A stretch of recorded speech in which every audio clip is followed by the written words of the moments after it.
At my school, people have been recently playing with fidget spinners. I decided that I would make a few and gave some to my friends. In this video, I'm going to make a cheap fidget spinner out of wood.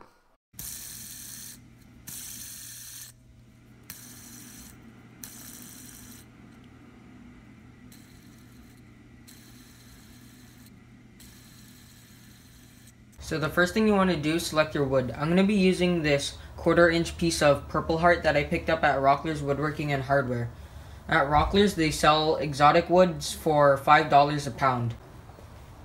So what I'm going to do now is drill the hole that the bearing that in the center of the spinner will sit in. And for that, I'm going to be using this 7/8 spade bit that I got from the Home Depot. And if you don't have a drill, you could just use a nail and poke that through the wood, and then use a hand coping saw to cut out the rest of the hole.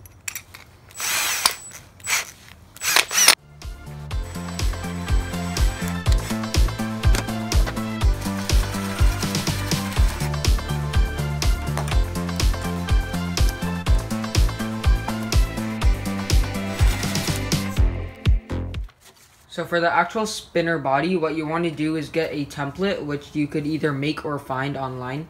So I made this one with a computer program called Inkscape, and I'm just going to glue it onto here and cut it out on a scroll saw. If you don't have a scroll saw, you could just use a coping saw, which is only about $10. And to glue it on, I'm going to be using Elmer's repositional glue because it'll make the paper easy to peel off later.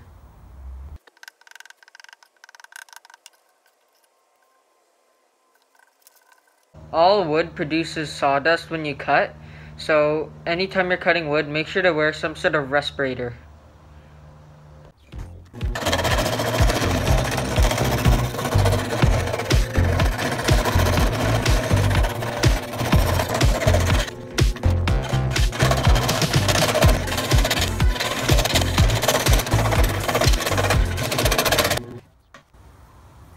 As you can see, my cuts were not perfectly on the line, and that's because I want to get it perfect later with using sandpaper and rasps. So now I'm going to get the spinner down to a more exact shape. So I'm going to be using sandpapers here, a rasp, and this Dremel tool with a sanding drum on it. You only really need sandpaper, but for the sandpaper I'm going to be using 60 grit, 100 grit, and 320 grit. This is just going to be used for finishing it at the end.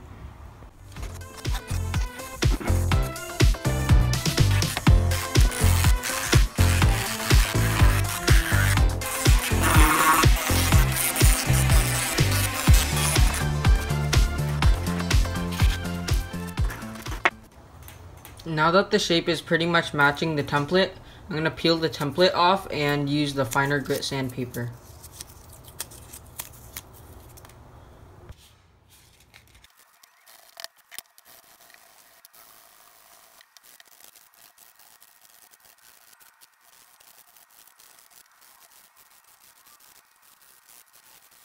Now I'm going to sand the inside of the hole so that it will fit the bearing snugly. So I finished sanding the spot where the bearing is going to sit, but it ended up being actually a little too loose, but I have a good fix for this. So what I used was epoxy here. I just mixed up a small amount of epoxy and coated the inside of the hole, and now the bearing fits snugly inside of the spinner. So that's pretty much it for this spinner, but I'm just going to add a coat of polyurethane just because I think it makes the spinner look better, and I'm going to do that right now.